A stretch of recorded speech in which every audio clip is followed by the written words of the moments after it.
a good day, everyone, and welcome to today's broadcast, the reading of the Cape Cod Times for Tuesday, June the 2nd. This is Doug Fagan, your volunteer reader, coming to you today from the studios of the Audible Local Ledger, as always, and the Ledger is located here in Deer Crossing in today's sunny Massachusetts, Mashpee, Massachusetts, and we are going to take a look first at the weather. Can you believe we finally got some sun, although the temperature is not really conducive to summer temperatures? I guess we're not quite there yet, but hopefully it's going to get warmer in the days ahead. This has been like November weather, but at least Mr. Sunshine is out today. All right, friends, in looking at today's Tuesday, the 2nd of June, if you can believe we are in June already, where did May go? And it wasn't very warm in May either. So anyhow, we take a look at our weather for June the 2nd. Today, we're going to have a high of 64 degrees. Not quite where it should be, but better than yesterday's mid-50s. Some sun with a brief shower or two possible later in the afternoon. Tonight, we're going to have clear skies and a full moon with an overnight low of 49 degrees. Tomorrow, Wednesday, a high of 66 degrees. Mostly sunny, which is a good thing, too. An overnight low of 51. Thursday and Friday look to have the appearance of Mr. Sunshine again. Thursday, we're going to have a high of 72 degrees. Nice, with periods of clouds and sun. Overnight low of 57. So we're getting up there temperature-wise. Friday, 76 degrees, very pleasant with clouds and sun, and an overnight low in the 60s at 61. And then Saturday, the rain returns again, rather cloudy, a shower or two in the evening with a daylight high of 77 degrees. So today, Tuesday through Friday, looks pretty good in terms of the presence of Mr. Sun, and that's a good thing.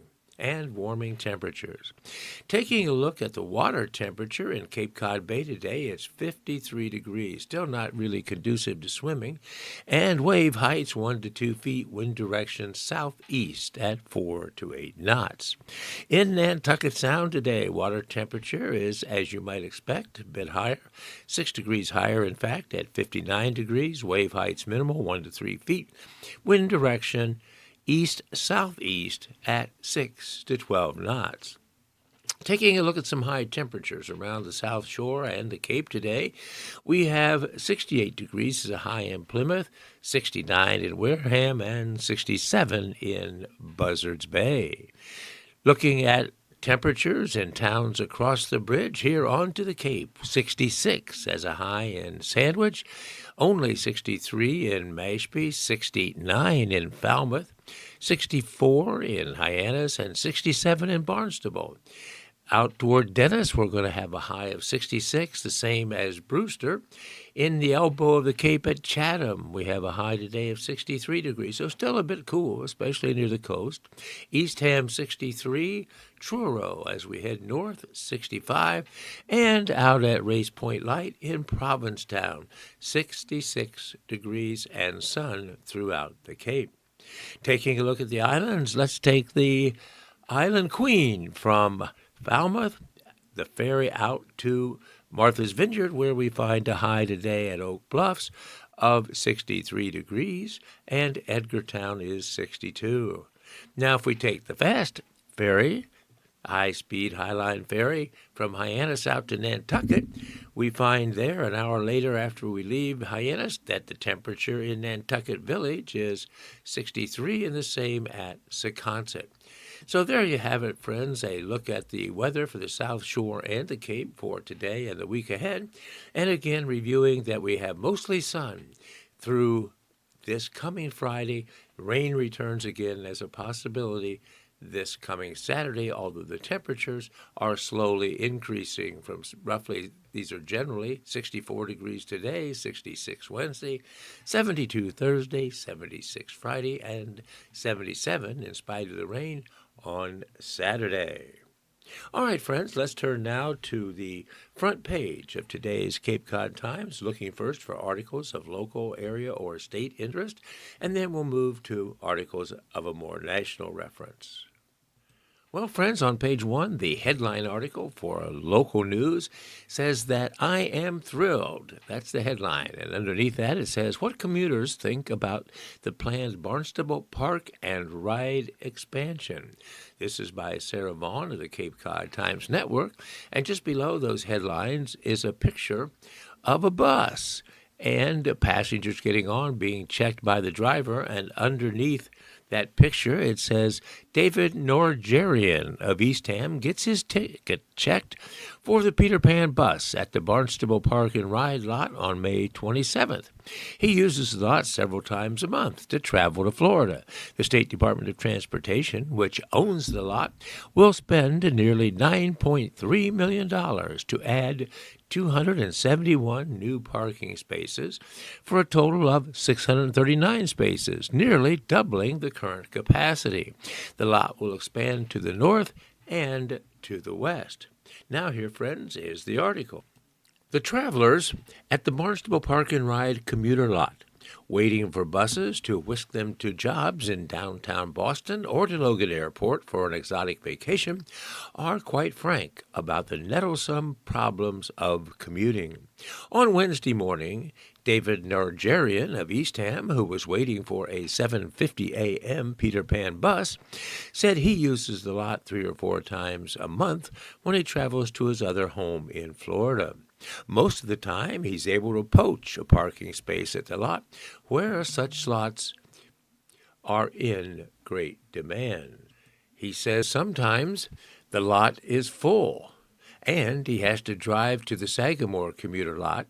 Life as a commuter is most difficult in winter when snow wipes out many spaces and plows are slow to clean them up. Parking in the Barnstable 365-space lot off Route 6 near Ayana Road is challenging even at that early hour. On average, 91% of the spaces are filled, running near or at capacity almost every day of the year. That according to 30 years of data compiled by the Cape Cod Commission. But for Norgerian and other voyagers, there is good news in the future. That is, the State Department of Transportation, which owns the lot, has now set aside nearly $9.3 million to add 271 new parking spaces for a total there of 639 spaces, which nearly doubles the current capacity. The lot will expand to the north and to the west. So commuters have suggestions for the Park and Ride Commission. Some of the writers even had suggestions about the planned expansion.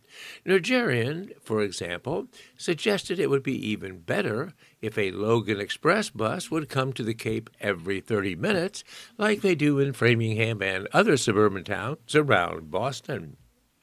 The Plymouth and Brockton line buses have express buses to the airport.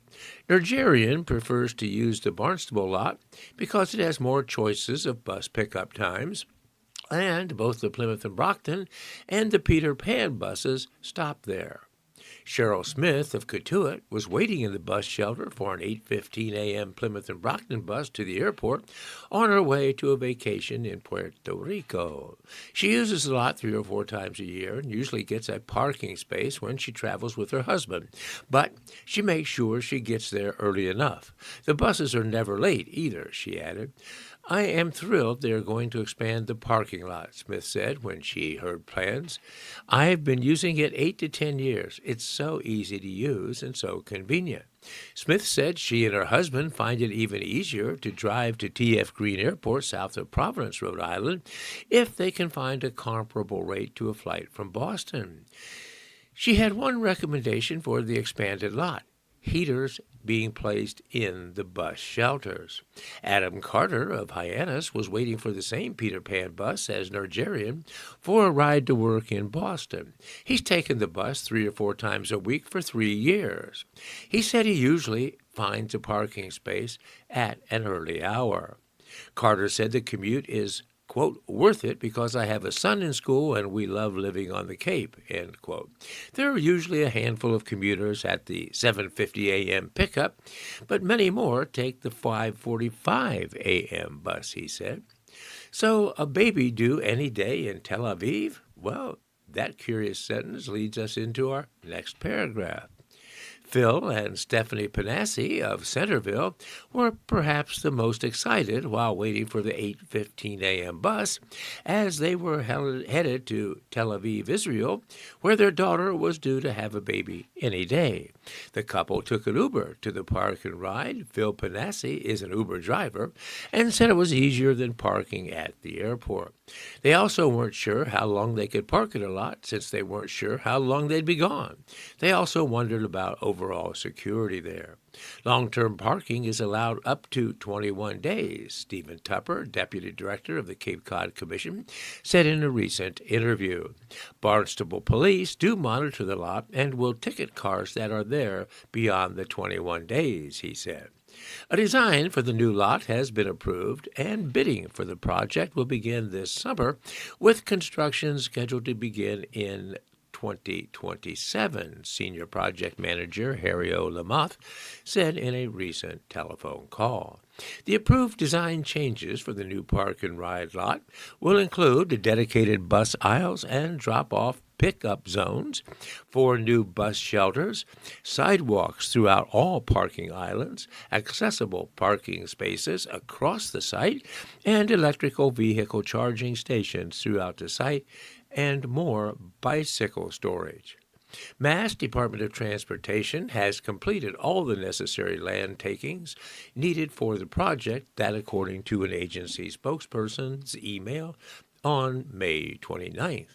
Due to construction and a new footprint for the park and ride, approximately 3.4 acres will be cleared, and the project will add more than 80 new trees to the site.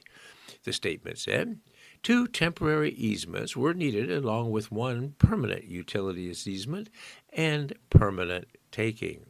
All right, there you have it. Good news for commuters in regard to the expansion of the parking lot for those commuters heading to Boston or elsewhere. But construction is not to begin until 2027. And the lot we're referencing is the Barnstable Parking Ride and Commuter Lot.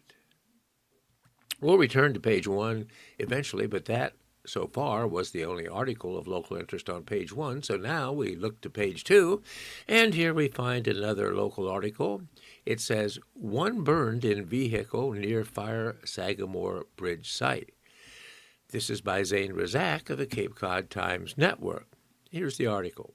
1 person was flown by Boston Med Flight to Rhode Island Hospital Sunday morning after sustaining burn injuries due to a propane flash fire inside a vehicle in Bourne.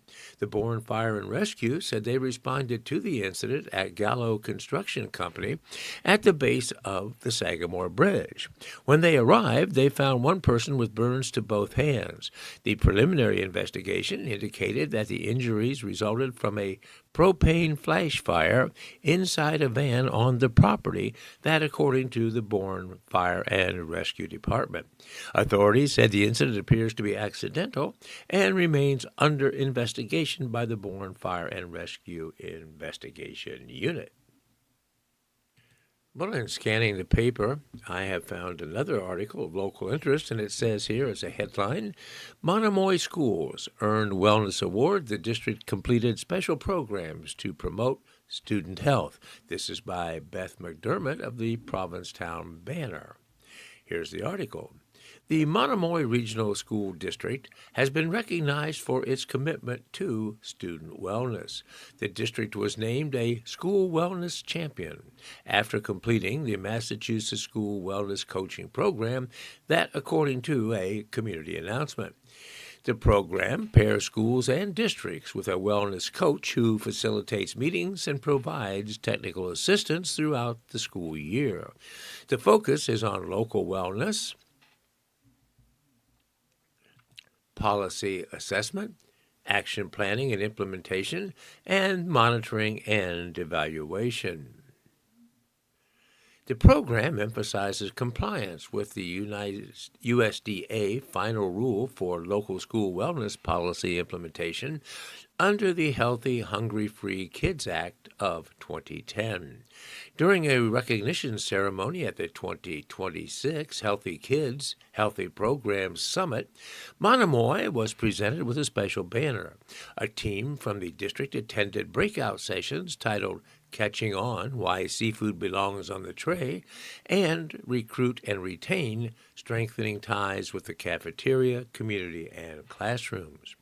Monomoy Regional High School students Davian Dawkins represented the district as a student member of the Wellness Committee alongside Monomoy Middle School health teacher Bambi Thompson. The two-day summit celebrated innovation, leadership, and community spirit in school nutrition. It explored how international leadership, culinary creativity, and whole school wellness can strengthen the school nutrition experience for all students.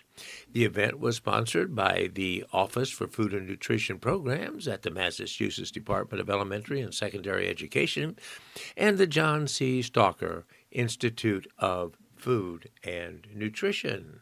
So congratulations to the Monomoy School District for earning that well-deserved, seemingly, wellness award. All right, friends, at this point, we're turning to the Cape and Islands page where we have two articles of local interest. This first one says, How to Take the Cape Flyer from Boston to Hyannis. It's by Bailey Allen of the USA Today Network for New England, and it's accompanied by a map showing the route from the South Station in Boston, coming southeast through Wareham, Buzzards Bay, Bourne, and eventually into Hyannis. Underneath that map picture, it says the Cape Flyer runs between South Station and Hyannis on Fridays, Saturday, and Sundays in the summer months. Here's the article. Cape Cod's summer passenger train, the Cape Flyer, is now running for the 2026 season. The Cape Flyer runs Fridays, Saturdays, and Sundays between Memorial Day and Labor Day. Riders can board at Boston's South Station and get to Hyannis in a couple of hours. The seasonal train, now in its 13th year of service, is intended to improve access to the Cape for residents and visitors during the busiest summer months, that according to an MBTA press release. It is a partnership between the MBTA, the Cape Cod Regional Transit Authority, and the Massachusetts Department of Transportation. Food, drinks, and free Wi-Fi are available on board, and it says food, drinks, they're not free, and free Wi-Fi are available on board, and passengers can bring their bikes, luggage, and even pets on the train. More than 10,000 tickets were sold in 2025, which was a 9% increase in ridership compared to 2024, that compared to the Cape Cod Regional Transit Authority. The continued growth shows just how much riders enjoy the convenience and experience of traveling to Cape Cod by train. CRTA Administrator John Kennedy said in a statement, From the popular bike car to the cafe car offering food and adult beverages, the Cape Flyer has become part of the Cape Cod summer experience and a fun, relaxing way to avoid bridge traffic and to start your vacation the moment you step on board. Once on Cape Cod, passengers can use several transit operations to get around the Cape or travel to Nantucket and Martha's Vineyard, the press release said. Cape Cod Flyer tickets can be purchased at South Station and on the MBTA M-Ticket mobile app. Once aboard, conductors scan either paper or the mobile tickets. Fares for the Cape Flyer train are as follows.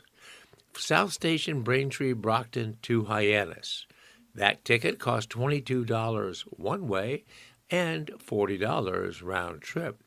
From South Station, Braintree, Brockton to Wareham, Buzzards Bay, Bourne, $20 one way, $35 round trip.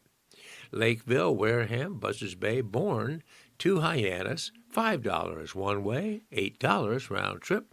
Children under 11 ride for free with a fare-paying adult.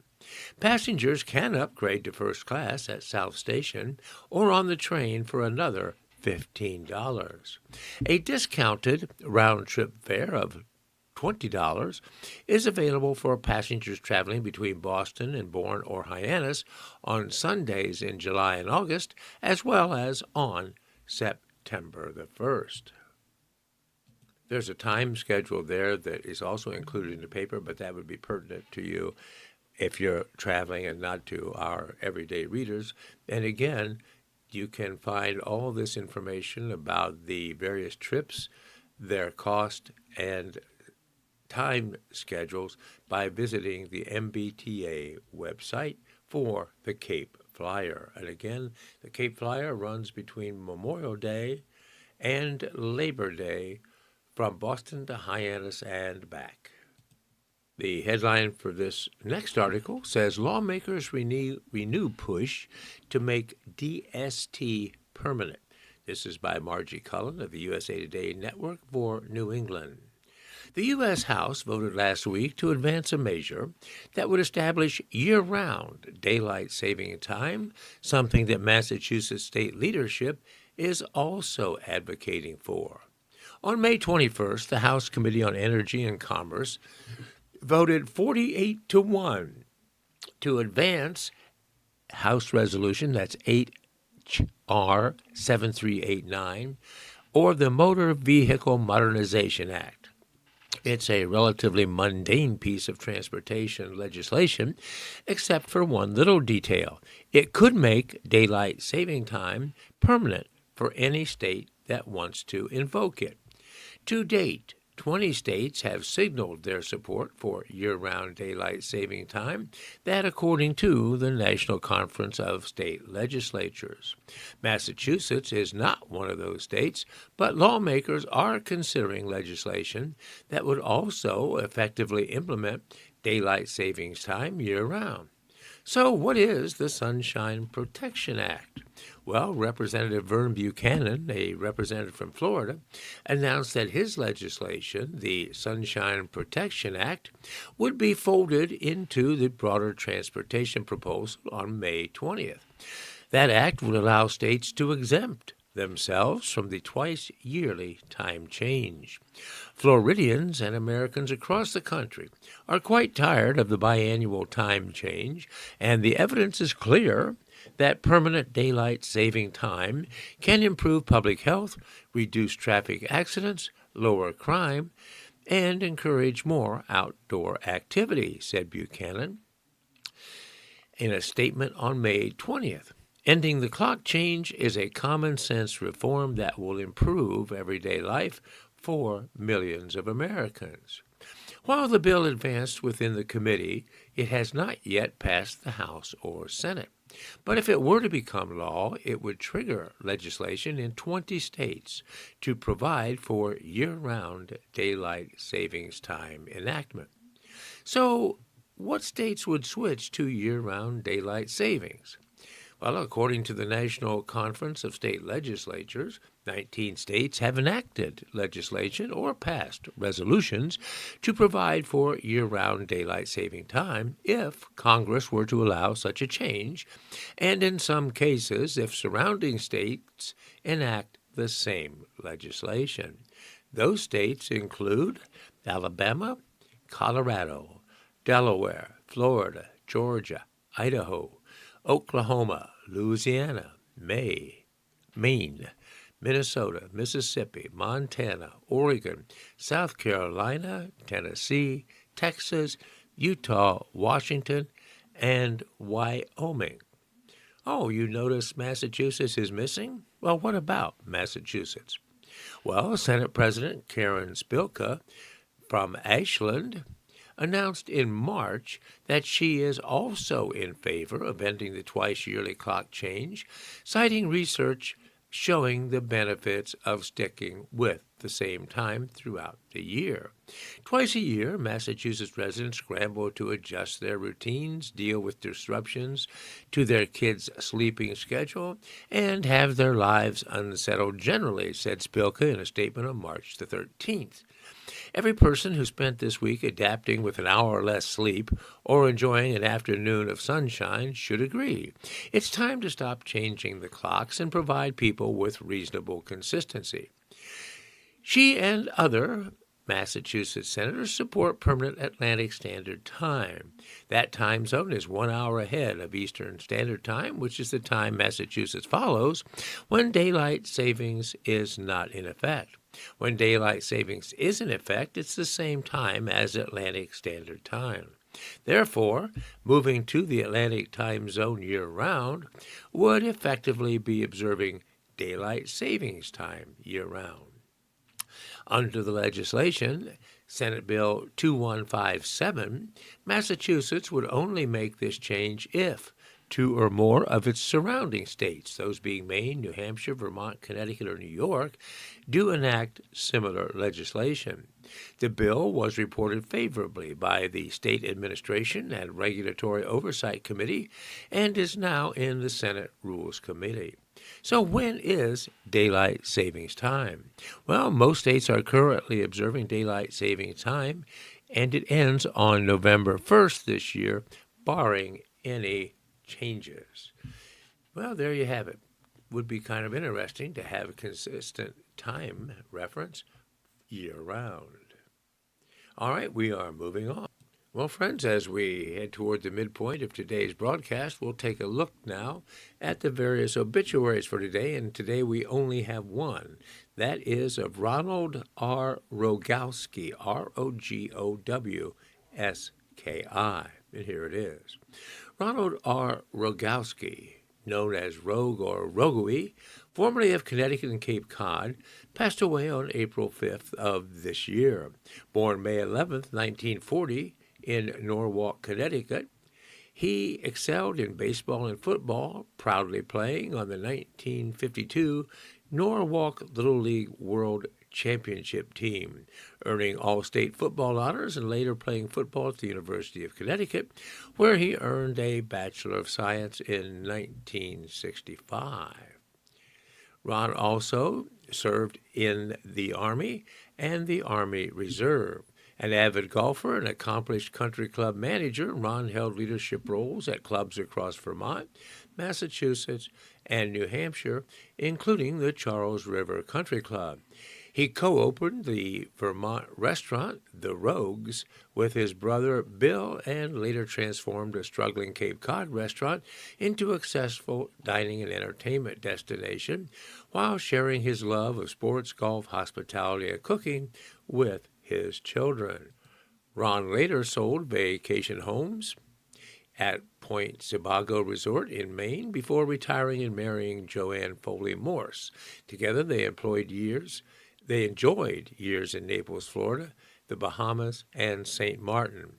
Ron was predeceased by his parents. In lieu of flowers, donations may be made to the University of Connecticut Alumni Football Association. All right, friends, that's the obituary of Ronald R. Rogowski, formerly of Connecticut and Cape Cod, who passed away on April the 5th. All right, friends, at this point, before moving into articles of a national interest, let's take a look at the lottery and the most recent results. Looking first at the two major lotteries, the Mega Millions and the Powerball.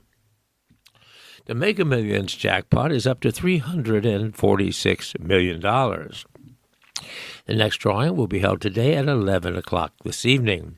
The most recent winning numbers, which were drawn Friday, the 29th of May, are these: 19, 24, 47, 59, 65, and a mega ball of 7. Again, 19, 24, 47, 59, 65, and a mega ball of 7. For the Powerball, the current jackpot is $194 million, meaning that both the Mega Millions and the Powerball jackpots have not been won for quite some time. The next drawing for the Powerball will be held tomorrow at 11 p.m. at night. And again, the jackpot there is currently $194 million. The most recent winning numbers drawn yesterday, June the 1st, were these: 2, 42, 47, 57, 58, and a Powerball of 14. Again, 2, 4, 42, start over. 2, 42, 47, 57, 58, and a Powerball of 14. All right, some other lotteries of interest. The Millionaire for Life. $1 million a year for life. The winning numbers drawn yesterday in that game were these: 12, 15, 21, 43, and 50, and a Millionaire for Life ball of 2. 12, 15, 21, 43, 50, and a Millionaire for Life ball of 2. In the Mega Bucks drawing, the next drawing will be held tomorrow at 9 o'clock. The jackpot there in Mega Bucks is currently $19.35 million. The winning numbers drawn yesterday were these: 9, 13, 32, 33, 38, and 43. 9, 13, 32, 33, 38, and 43. Mass cash for a $100,000 top prize. The next drawing is today at 2 in the afternoon.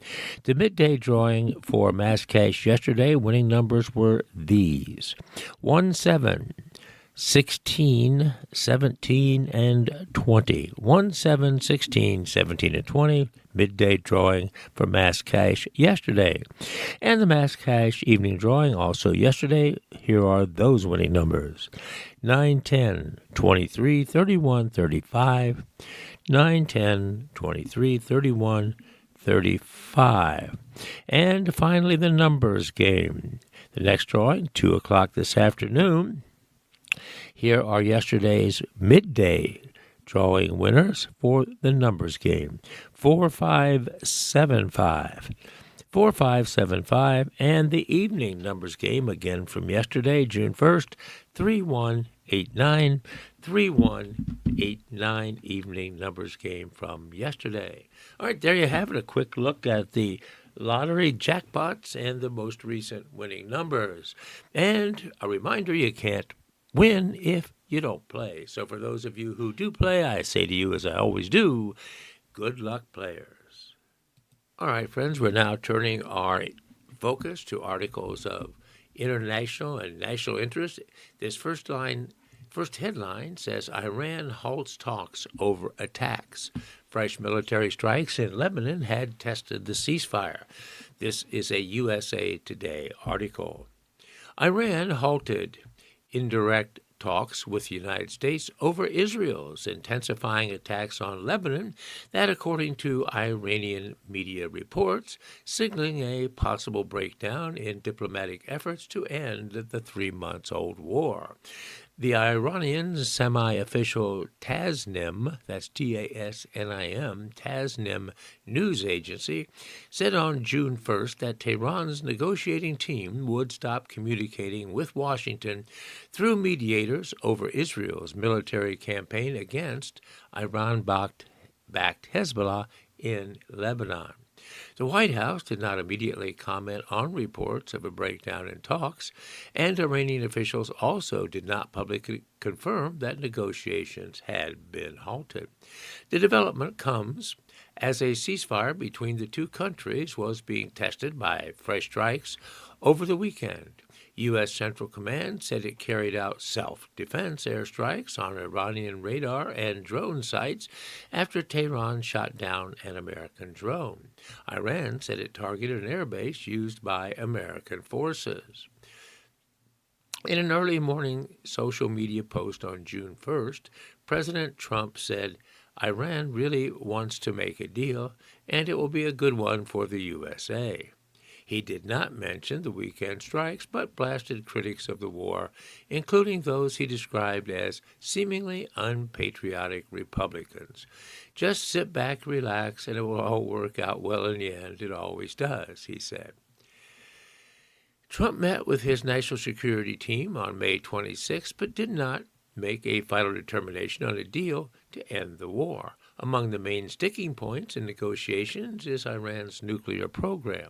Trump has repeatedly said Iran must dispose of its enriched uranium and end its nuclear program as part of any deal. Iranian leaders have called their right to uranium enrichment non-negotiable. As the war drags on, Iran has maintained its grip on the Strait of Hormuz, where 1/5 of the world's oil and natural gas flows. The conflict has become increasingly unpopular in the United States as Americans face higher prices at the pump. Average U.S. gas prices were at $4.32 a gallon for regular unleaded as of yesterday, June 1st, that according to AAA. Iranian Foreign Ministry spokesperson Ismail Bagel on June 1st accused Washington of shifting its negotiating positions and condemned what he described as U.S. aggression. The country's top diplomat, Foreign Minister Abbas Araghchi, also accused Israel of violating the terms of the truce as it intensifies attacks on the southern Lebanon border in its war against Hezbollah. Violation on one front is a violation of the ceasefire on all fronts, Araghchi wrote on X. The U.S. and Israel are responsible for the consequences of any violation. Israeli Prime Minister Benjamin Netanyahu on June 1st said he had ordered attacks on Hezbollah-controlled suburbs of Beirut, Lebanon, the capital there. Israel's military has also expanded its ground and invasion of southern Lebanon, where it has established a buffer zone, forcing hundreds of thousands from their homes and destroying villages near Israel's northern border. Israel launched the ground invasion after Hezbollah attacked the country in support of Iran. All right, stalemate, it seems, in negotiation and talks regarding an end to the war in Iran. Well, I found another article relative to Massachusetts, so I'll share that with you now. It says as a headline, "Get free pollinator plants for your garden." This is by Beth McDermott of the Provincetown Banner.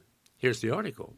The Massachusetts Department of Conservation and Recreation, the Department of Agricultural Resources, and the Massachusetts Nursery and Landscape Association announced the return of the Growing Wild campaign, which offers free pollinator-friendly plant kits to residents across the state. The program, as it enters its 6th season, aims to create habitats for bees, butterflies, and other pollinators, that according to a community announcement. The Growing Wild campaign will distribute kits at 21 nurseries and 6 DCR parks. The kits include 2 native perennials, native seed packets, and educational materials on cultivating a pollinator-friendly garden. Among the sponsors is Mahoney's Garden Center in Falmouth. The kits will be available at several locations, including these: the park at Waquoit Bay in East Falmouth, Middlesex Fells Reservation, the Flynn Rink in Medford, Lawrence Heritage State Park, Riverfront Park in Lawrence, Blackstone River Greenway, Worcester Visitor Center in Worcester, Holyoke Heritage State Park in Holyoke, Clarksburg State Park in Clarksburg, and a full list of locations can be found on the DCR's website. The campaign is also partnering with tribal communities in Massachusetts to provide kits that include native plant species of cultural significance. Pollinators obviously play a critical role in maintaining healthy ecosystems and supporting the food supply. Bees, butterflies, and other insects move pollen between plants, helping flowers, fruits, vegetables, and native species to grow and reproduce. Pollinators are extremely important to healthy ecosystems, local farms, and the food we rely on, said Energy and Environmental Affairs Secretary Rebecca Tepper. Native plants support bees and other insects, while also creating landscapes that can better handle drought and heavy rain. Growing Wild program helps residents plant species that use less water, that thrive in Massachusetts conditions, and that make our communities healthier and more resilient. All Massachusetts gardeners can join the state's effort to protect pollinator habitats by registering their gardens on the Massachusetts Pollinator Map, a growing visual record of native plantings across the state. Residents are also encouraged to, quote, pledge your garden, end quote, on the Growing Wild Partnership webpage and to join a statewide network of pollinator-friendly plantings. Since its launch in 2021, and including the 2026 Growing Wild season, the Growing Wild campaign will have distributed more than 22,000 native plants through its complimentary starter kits, resulting in an estimated 12 acres of new pollinator habitat across 10 counties and 37 towns throughout Massachusetts. Last year, Growing Wild received the National Association of State Park Directors Innovation Award in recognition of its efforts to expand pollinator habitats and to engage the public in conservation across the state of Massachusetts. All right, there you have it. Good news for the pollinators, free pollinator-friendly kits to residents across the state. Here's an interesting article about ICE. It says the Department of Justice lawsuit targets states over plates for ICE officers. This is a USA Today article. Here it is. The Department of Justice announced that it has filed lawsuits against 4 states, alleging that their denial of confidential license plates for federal agents is unconstitutional. Maine, Washington, Oregon, and our state of Massachusetts were all hit with lawsuits May 27th from the DOJ, which alleges that their unwillingness to provide confidential or undercover license plates for federal immigration agents is discriminatory and unconstitutional. The department had initially sent letters to representatives of each state on May 12th asking that they reverse their current policies. According to the complaints, federal immigration agents take certain measures to keep their activities and identities unknown to the general public and the criminals they investigate. That includes undercover license plates, which the DOJ said cannot be easily tied back to their agencies through records, requests, or other means. The complaint goes on to note that undercover plates are explicitly authorized under each state's laws, but that some states have tried to obstruct the federal government's immigration and enforcement efforts since President Trump retook the White House in January of 2025. While each state's complaint reads slightly differently, they all hinge on the idea that to issue confidential plates to some law enforcement agencies but not others, namely immigration enforcement agencies or ICE, is discriminatory. The Department of Justice will exercise any and all lawful authorities to support the brave men and women of law enforcement, said Acting Attorney General Todd Blanche. By denying undercover license plates to DHS components, including ICE, while issuing them to their own state agencies, these governors are pursuing discriminatory and obstructionist policies against federal law enforcement. Federal immigration agents hiding their identities, whether through unmarked vehicles or masks, has been a flashpoint in Trump's mass deportation effort. The issue came to a head earlier this year after 2 people, Alex Preddy and Renee Good, were killed in Minnesota during ramped-up immigration enforcement activities. In a statement shared with USA Today, Mass Governor Maura Healey, a Democrat, said her administration supports the legitimate criminal investigation work of agencies from the local to the federal levels. But that's not what we're seeing from ICE and its unconstitutional tactics, she said. According to Healey, the state will not use its resources to help ICE operate in secret and without accountability while refusing to provide basic information about who they are arresting and why. that makes our communities less safe, undermines public trust, and will not be allowed in Massachusetts, she said. In Massachusetts, Healy noted, numerous federal agencies are able to apply for confidential license plates, including the FBI, DEA, and ATF, with a qualifying need. However, agencies that deal in civic enforcement activities, which describe the vast majority of ICE enforcement actions, are not eligible. All right, that concludes that particular article. Here's a headline from what could prove to be an interesting article. It says, Summer Survival Guide for Parents Navigating Long Days, Big Feelings, and Seasonal Burnouts. This is from the family page of the Cape Cod Times Network. Well, I apologize as I try to click on this and bring it up. It's too hazy to read for whatever reason. So we'll move on to something else, although that I think could have been interesting. All right, another article of national reference. It says, here's a headline, The Trump Fund is put on hold following fierce opposition. Lawmakers object to the weaponization program. This is a USA Today article with a dateline of Washington, D.C. Here it is. The Trump administration signaled June 1st that it was retreating from a heavily criticized $1.8 billion anti-weaponization fund that was designed to compensate Americans who said they were unfairly prosecuted during the Biden and Obama presidencies. The Justice Department said it would stop working on the fund after a federal judge paused its creation. Slammed by critics as a slush fund for President Donald Trump's allies, the effort faced bipartisan opposition in Congress and became an obstacle for Republican leaders to pass a bill aimed at boosting immigration enforcement. A federal judge in Virginia on May 29th temporarily ordered the Trump administration not to take further action creating or operating the fund, including transferring any federal dollars or considering any claims. The Justice Department, in a statement, said it would abide by the court's ruling despite disagreeing with the order.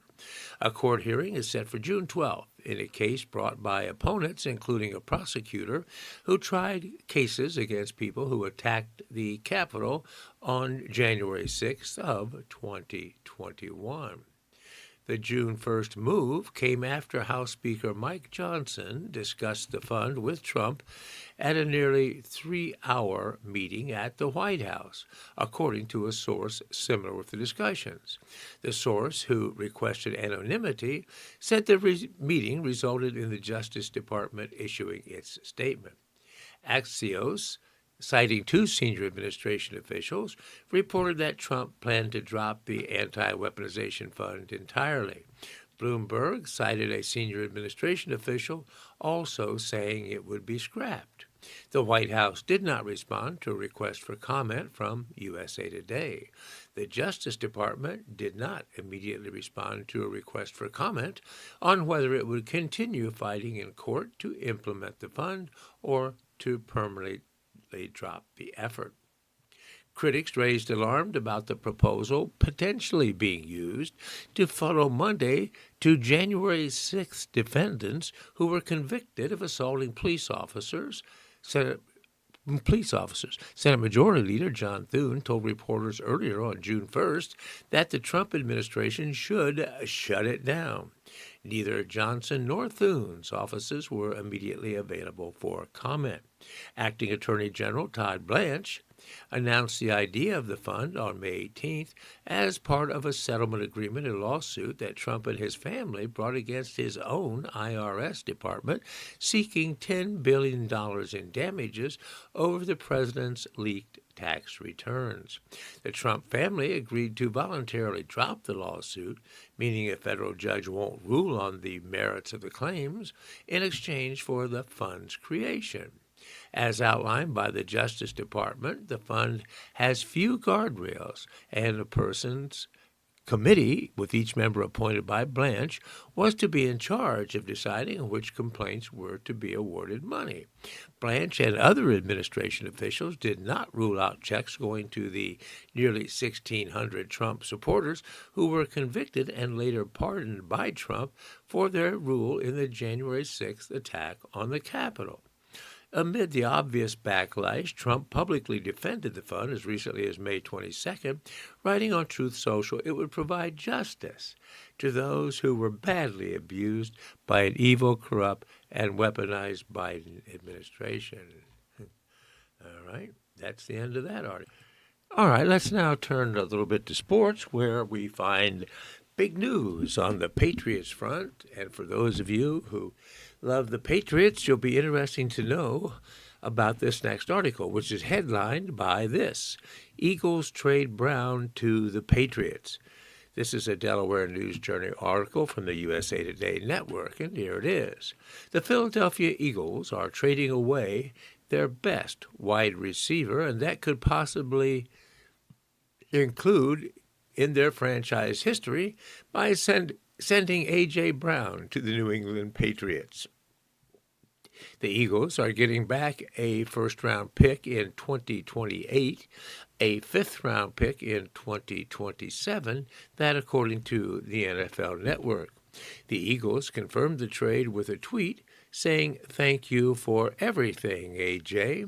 The reasoning for trading Brown seems to go against everything the Eagles general manager, Howie Roseman, believes in, both as a perennial Super Bowl contender and with his oft-stated mantra of not subtracting great players. Roseman obviously includes Brown in the great player category. Still, it seemed like a rather modest return for a player who had at least 1,000 yards receiving in each of his 4 seasons with the Eaglebirds. That's especially true compared to the return the Dolphins got for trading Jalen Waddle to the Broncos in March. The Broncos gave up a first-round pick, a third-rounder, and 2 teams swapped fourth-round picks. But the reasons for trading Brown seem to be twofold. The first is the strong possibility that Brown wanted a trade. He posted cryptic messages on social media during his first half of last season with phrases such as "using me but not using me" after a game last October against the Vikings, despite having 121 receiving yards and 2 touchdowns. He quoted a Bible passage after a win over the Buccaneers a few weeks earlier that read, "If you are not welcomed, not listened to, quietly withdraw. Don't make a scene, shrug your shoulders, and be on your way."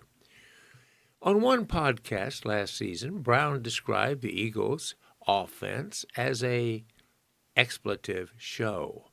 He stopped talking to the media after a December 8th game against the Los Angeles Chargers. A second reason for trading him seems to be coming from the Eagles' perspective, in that Brown will never hold higher value in trade compensation again.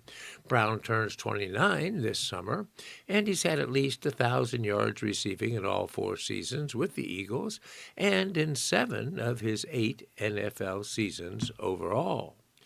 Brown has the 2 highest single-season receiving marks in Eagles history, with 1,496 yards in 2022 and 1,456 yards in 2023. Brown had 1,079 yards in 13 games in 2024 when the Eagles won the Super Bowl. He finished last season with 1,003 yards, 5 yards fewer than fellow receiver Devontae Smith. Brown is also in the midst of a 3-year extension, worth as much as $96 million, making him the 6th highest-paid receiver in the NFL. Even by trading him after June 1, the Eagles are absorbing $16 million in salary cap hit this season and $27 million in next year, 2027. After that, the Eagles would be cleared from his salary cap hits, thus freeing up valuable space to sign some star defensive players to second contracts. Defensive tackle Jordan Davis already got a 3-year extension worth as much as $78 million. Fellow defensive tackle Jalen Carter, quarterbacks Quinyon Mitchell and Cooper DeJean, and possibly edge rusher Jalix Hunt all could get more than that in their next contracts. Re-signing those players aligns with Roseman's goal to keep the Eagles a Super Bowl contender for the next several seasons. So he clearly would not be making this trade just because Brown is unhappy or because Brown wants a trade. "I compelled to do what's best for the Philadelphia Eagles at all times," Roseman said when asked about his philosophy of trading unhappy players. Roseman made it a point to say he was speaking in general and did not consider Brown an unhappy player. When pressed further, Roseman responded, "I think that any trade that we've made, we've done so because we felt that was the right thing to do for the Philadelphia Eagles. I can't remember any time that I've done anything that, when I did it, that I didn't think it was in the best interest of the team. It's always going to be about the team. It's always going to be about our players. If I start doing things that are about individuals as opposed to the team, I'm not doing my job. As for replacing Brown's production, that could come in a few different forms. One would be with increased production from Devontae Smith, whom the Eagles believe is capable of taking a big leap forward as the number one wide receiver. It's possible the Eagles look at it like the Seahawks did with Jackson Smith-Njigba, who went from 1,130 yards in 2024 with DK Metcalf as the Seahawks' number one receiver to an NFL-leading 1,793 yards last season after Metcalf was traded to the Steelers. The Seahawks won the Super Bowl in February. In addition, the Eagles drafted Southern Cal wide receiver Mekhi Lemon in the first round. They signed veteran free agents in Hollywood Brown and Elijah Mitchell, and they traded for Dontavian Wicks. While none of those players are comparable to Brown's career production, they do give the Eagles a much deeper wide receiver room than they've had in the past, even with Brown. And they all bring different skill sets, as Roseman referenced when he said he wanted a basketball team of wide receivers. And don't forget, the Eagles are still a run-based team around Saquon Barkley and quarterback Jalen Hurts. In 2024, when the Eagles won the Super Bowl, the Barkley rushed for 2,005 yards, while Hurts added another 630 on the ground. Brown was a willing blocker in 2024, going so far as to boast about his prowess. Still, there were times when Brown would bristle about not getting the ball as often as he'd like. After one unimpressive December 2024 victory over the Panthers, Brown said passing when asked what the offense's biggest problem was. And in a playoff game a month later against the Packers, Brown was caught on video reading a book, Inner Excellence, on the sidelines during the game. Those instances of unhappiness increased last season, both with his social media posts and in the sessions with the media. The Eaglebirds were among the NFL's lowest-ranked teams in passing yardage the last 2 seasons. You can't keep slapping a Band-Aid over the offensive problems and expect to win late in the year, Brown said. It's not going to happen. As it turned out, Brown was right. The Eagles finished 24th in yards per game with 311 and 19th in points at 22 1/3, leading to the firing of offensive coordinator Kevin Patullo, who was replaced by Sean Mannion.